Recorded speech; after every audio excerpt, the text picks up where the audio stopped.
Hello friends, मेरा नाम है कार्तिकेय। स्वागत करता हूँ आप सभी का हमारे यूट्यूब चैनल संस्कृति विद मी में। तो गाइस, आप सभी को पता है कि नवरात्रि आ रही है माता जी की।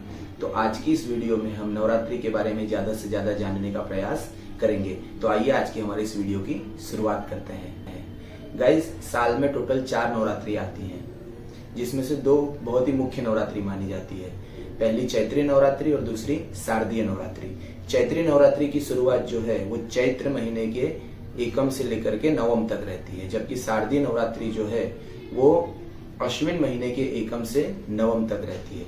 अगर अंग्रेजी महीनों की बात की जाए तो मार्च अप्रैल में चैत्री नवरात्रि होती है, जबकि सितंबर अक्टूबर में शारदीय नवरात्रि होती है। गर्मियों में चैत्री नवरात्रि आती है और ठंडी के समय में शारदीय नवरात्रि आती है। इसके अलावा दूसरी 2 नवरात्रियां गाइस और होती है, जिसे कहते हैं गुप्त नवरात्रि।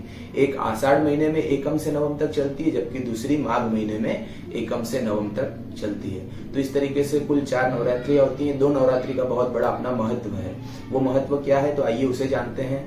तो यदि हम चैत्री नवरात्रि की गाइस बात करें तो ऐसा कहा जाता है कि चैत्री नवरात्रि से ही सृष्टि की शुरुआत हुई थी, क्योंकि ब्रह्मा जी ने सृष्टि की रचना जो है वो चैत्र महीने में की थी। इसके अलावा सतयुग की जो शुरुआत हुई थी वो भी चैत्र महीने में हुई थी। भगवान विष्णु के 10 अवतार आप लोगों को पता ही होंगे। उसमें जो प्रथम अवतार था गाइस, जिसे कहते हैं मत्स्य अवतार, वो भी चैत्र महीने में ही भगवान का हुआ था। और महाराष्ट्र प्रदेश में यदि आप जाते हैं तो वहां पर चैत्र महीने की प्रथमा तिथि अर्थात एकम के दिन सब लोग गुड़ी पाड़वा का बहुत बड़ा महोत्सव मनाते हैं। और इसके अलावा और आगे अगर हम लोग जाते हैं तो जिस तरीके से सब लोग देखते हैं कि 31 के बाद 1 जनवरी आती है, तब नए साल की शुरुआत होती है। लेकिन हमारे नए साल की शुरुआत कब होती है गाइस, पता है आप लोगों को? चैत्री महीने की पहली तारीख अर्थात एकम से होती है। आप लोग आरएसएस को सभी लोग फॉलो करते होंगे।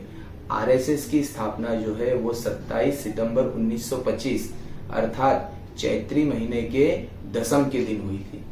तो इस तरीके से चैत्री नवरात्रि का महत्व जो है वो बहुत ज्यादा बढ़ जाता है।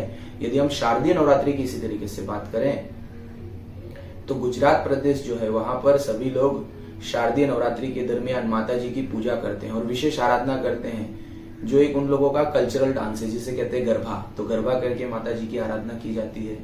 पश्चिम बंगाल की तरफ यदि आप जाते हैं तो वहां पर कैसे माता जी की आराधना की जाती है, तो दुर्गा पूजा के लिए बड़े बड़े पंडाल बनाए जाते हैं, माता जी की बड़ी बड़ी मूर्तियां आती है और माता जी की पूजा की जाती है।